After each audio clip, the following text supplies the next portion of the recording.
अब देखते हैं इसका सेकंड पार्ट। सेकंड पार्ट में क्या कहा, if the centre tapping is shifted towards diode D1। आपको दिख रहा है यहाँ पर ये सेंटर टैप है, सेंटर टैप को शिफ्ट कर दिया towards diode D1 as shown in the diagram, draw the output waveform of the given circuit. तो दूसरे केस में जो आपका सेंटर टैपिंग है उसको डायोड D1, ये D1 है, यहां पर शिफ्ट कर दिया। तो अब बताना है कि क्या होगा।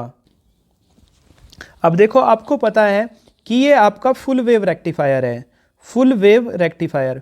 तो क्या होता है आप समझिए, सबसे पहले आपके पास AC सिग्नल आए, इस तरह से ये सिग्नल कौन से हैं, AC। अब क्या काम होगा कि ये AC signal full wave rectifier इनको क्या कर देगा, यूटिलाइज कर देगा और एक ही साइड को ये सिग्नल हो जाएंगे जिसको बोलते हैं हम DC। तो DC क्या होता है, ये सिग्नल एक ही तरफ को इस तरह से कन्वर्ट हो जाएंगे।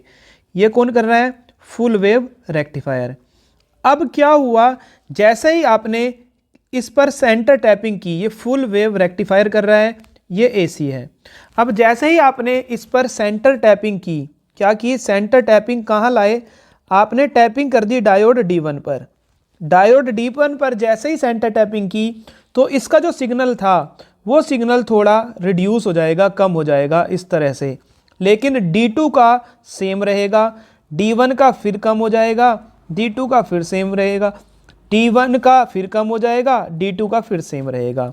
तो ये D1 के कारण ये D2, D1 D2, D1 D2। तो इस तरह से आप देखेंगे जो आपको आउटपुट पर सिग्नल मिलेगा वो D1 के अक्रॉस जिस पर आपने सेंटर टैपिंग की है वो थोड़ा कम मिलेगा और D2 पर पहले के जैसा ही सेम रहेगा। ठीक है, तो ये इसका आपके पास डायग्राम है जिसको आपको दिखाना है आउटपुट पर किस तरह से डायग्राम मिलेगा। तो आप आउटपुट पर आपको इस तरह से डायग्राम मिलने वाला है।